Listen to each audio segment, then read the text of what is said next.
Hello दोस्तों, how are you.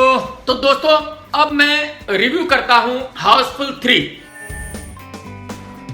कहानी London में शुरू होती है और लंदन में 3 लड़कियां हैं, नरगिस, लीजा और जैकलिन, और उनके फादर है बोमन ईरानी, जो मतलब कुछ अजीब ढंग का उन्होंने अपना हुलिया बनाया हुआ है। कुछ कॉमेडी टाइप फादर है। लड़कियां यहां पे अपने बाप को बताती हैं कि उनके 3 बॉयफ्रेंड है, क्योंकि बाप ये नहीं चाहता कि उन लड़कियों की कभी भी शादी हो। अब तीनों लड़कियां अपने बॉयफ्रेंड का इंट्रोडक्शन इतना लंबा देती हैं कि हम फिल्म देखने वाले बोर हो जाते हैं। उसके बाद फिर लड़के आते हैं और तीनों लड़के आने के बाद फिर तीनों अपना इंट्रोडक्शन देते हैं, फिर वो बहुत लंबा हो जाता है।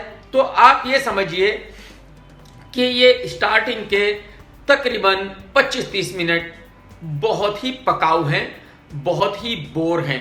खैर, इसके बाद फिल्म थोड़ी इंटरेस्टिंग होनी शुरू होती है। यहां तक बिल्कुल भी हंसी नहीं आती है, मैं आपको बता दूं। अब यहां से फिल्म थोड़ी सी ठीक होनी शुरू होती है और आपको जो सीन है उन पे हंसी आनी शुरू होती है। और अब जो बोमन ईरानी है वो लड़कियों को बता देता है कि देखिए, जिस दिन आपका बॉयफ्रेंड एक कदम मेरी तरफ चलेगा मुझे हार्ट अटैक आएगा और मैं मर जाऊंगा। दूसरी का बॉयफ्रेंड जिस दिन बोला मुझे देखेगा मैं उसी दिन मर जाऊंगा। तीसरा बोला जिस दिन वो बोलेगा मैं उसी दिन मर जाऊंगा। तो ये इनकी मजबूरी है कि ये तीनों लड़के क्या करते हैं कि एक लंगड़ा बन जाता है, दूसरा गूंगा बन जाता है, तीसरा अंधा बन जाता है। अब ये तीनों एक दूसरे से छुपा कर ये करते हैं, बट एक दिन इन तीनों को भी पता चल जाता है कि ना ये लंगड़ा है, ना ये अंधा है, ना ये गूंगा है। खैर, अब इसके बाद कहानी वापस मुंबई आती है कि वो तीनों लड़कियां जो हैं वो जैकी श्रॉफ एक डॉन है, उसकी बेटियां हैं। एक्चुअली बोमन की बेटियां नहीं हैं। बोमन के 3 और लड़के हैं जो विलन टाइप है, और बोमन चाहता है कि इन तीनों लड़कियों की शादी उसके तीनों बेटों से हो जाए, तो जो करोड़ों करोड़ों रुपए हैं वो सब बोमन के बेटों को मिल जाए। अब यहां जैकी श्रॉफ जो उन लड़कियों का असली बाप है वो जेल में बंद है, और जेल से जब वो निकलता है उसको पता चलता है कि भाई वो लड़कियां लंदन में हैं और वो लंदन में जाता है। उसको पहले ये तीनों मिलते हैं और ऐसी जगह पे मिलते हैं कि कुछ गोरे कुछ लड़कियों को छेड़ रहे हैं। वहां जैकी श्रॉफ साहब जाके उन सब से भिड़ जाते हैं और अकेले ही उनको पीट देते हैं। तो वहीं अक्षय और रितेश और अभिषेक उसको मिलते हैं और यहां कुछ वो उल्टा बोल देते हैं। जो गूंगा होता है वो अपने आप को अपाहिज बोल देता है, जो अपाहिज होता है वो अपने आप को अंधा बोल देता है, मतलब सब उल्टा हो जाता है। इसके बाद अब जैकी श्रॉफ एक वक्त पे चाहता है कि भाई इन तीनों लड़कियों की शादी इन्हीं तीनों से हो जाए, और बोमन चाहता है कि इन तीनों लड़कियों की शादी उसके बेटों से हो जाए तो सारा माल उसका हो जाए। बस यही कंफ्यूजन है और इसी को सॉल्व करते करते फिल्म खत्म हो जाती है और फिल्म में एक हैप्पी एंडिंग है जो बहुत बढ़िया लगती है। म्यूजिक बहुत बढ़िया है। म्यूजिक में मतलब मेरे ख्याल में 3 गाने तो बहुत ही बढ़िया है। एक तेरी माँ की पूजा करनी है, एक लंदन मालामाल, और एक बहुत ही बढ़िया कॉमेडी गाना है। मतलब ये ऐसा मैंने पहली दफा देखा है किसी फिल्म में कि गाना चल रहा है और उस गाने में कॉमेडी हो रही है।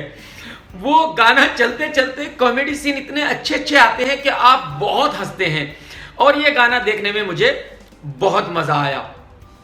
एक्शन, जाहिर सी बात है कॉमेडी फिल्म है तो कॉमेडी फिल्म में एक्शन भी वही जो कॉमेडी होता है वही है, और बढ़िया है। मतलब आपको जो कॉमेडी फिल्म का एक्शन है उस पर हंसी आनी चाहिए, और यहां आपको बहुत हंसी आती है। डायरेक्शन मेरे ख्याल में साजिद फरहाद की जो पहली फिल्म थी एंटरटेनमेंट वो इतनी अच्छी नहीं थी, वो फिल्म चली भी नहीं थी, बट यहां साजिद फरहाद ने बहुत बढ़िया काम किया है, बहुत बढ़िया डायरेक्शन किया है, और मेरे ख्याल में यहां इस फिल्म को इन दोनों ने साजिद भाई से बेहतर बनाया है जो साजिद भाई की हाउसफुल 2 थी। तो अब अगर साजिद फरहाद यहां अच्छा डायरेक्शन ना कर पाते और फिल्म अच्छी नहीं बनाते तो साजिद भाई का कॉलर खड़ा हो जाता और साजिद भाई कहते कि देखो तुम 2 नए डायरेक्टर लाए थे और अच्छी फिल्म नहीं बना सके, बट क्योंकि अब फिल्म बहुत बढ़िया बना दी है इन्होंने, तो अब साजिद भाई को यह कहने का मौका नहीं मिलेगा। अब बल्कि अक्षय और प्रोड्यूसर साजिद नडियाडवाला ये कहेंगे कि देखिए मिस्टर साजिद, आप बहुत तुर्रम खान बन रहे थे, हमने आपकी जगह 2 नए डायरेक्टर को लेकर के आए और आपसे बेहतर फिल्म बनाई। मुझे लगता है कि अब हाउसफुल 4 जरूर बनेगी क्योंकि हाउसफुल 3 अच्छी फिल्म है। एक्टिंग की बात कर लेते हैं। एक्टिंग अक्षय कुमार ने यहां जबरदस्त किस्म की एक्टिंग की है। अक्षय कुमार यहां 2 रोल कर रहे हैं, वो डबल पर्सनैलिटी वाले आदमी है। कभी वो एक दूसरा इंसान बन जाते हैं, अगर उनको कोई इंडियन कह देता है तो वो अलग बन जाते हैं और फिर वो दूसरे बन जाते हैं। तो 2 किरदारों को उन्होंने साथ में किया है और बहुत बढ़िया निभाया है, बहुत बढ़िया एक्टिंग की है उन्होंने, बहुत हंसाया है, मतलब मजा आ गया। और अभिषेक ने भी बहुत बढ़िया एक्टिंग की है, उन्होंने टैटू बनवाया है, यहां है, हाथ पे है, और वो मतलब वो डीजे और सिंगर मतलब लग रहे हैं। उन्होंने उनकी ड्रेसिंग वगैरह बहुत बढ़िया है। और अभिषेक का मेरे ख्याल में मैं ये कहूंगा कि काफी वक्त के बाद अभिषेक की ये एक अच्छी फिल्म है।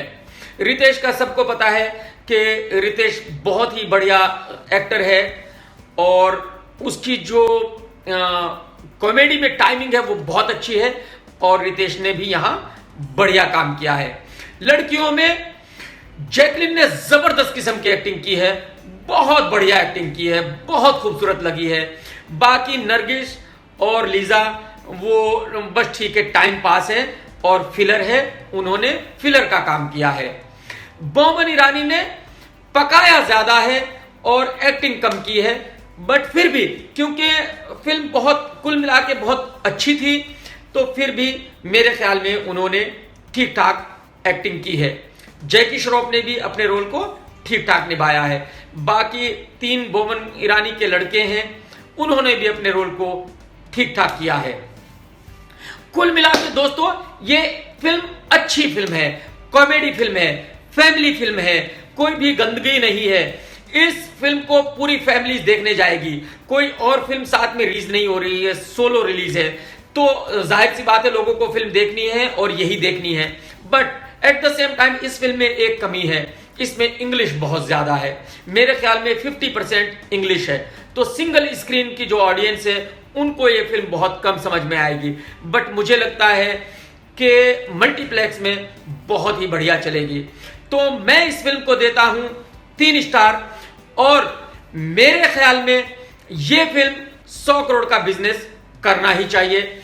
मैं ये कह रहा हूं कि 100 करोड़ से ज्यादा का भी कर सकती है, बट मिनिमम 100 करोड़ का बिजनेस करना ही चाहिए। मैं अगर ये कहूं कि 100 से 120 करोड़ के बीच में कहीं बिजनेस जरूर करेगी। तो मैं चाहता हूं कि आप भी जाएं और इस फिल्म को एक बार देखें, क्योंकि आप अपनी फैमिली के साथ इस फिल्म को 100% एंजॉय करोगे।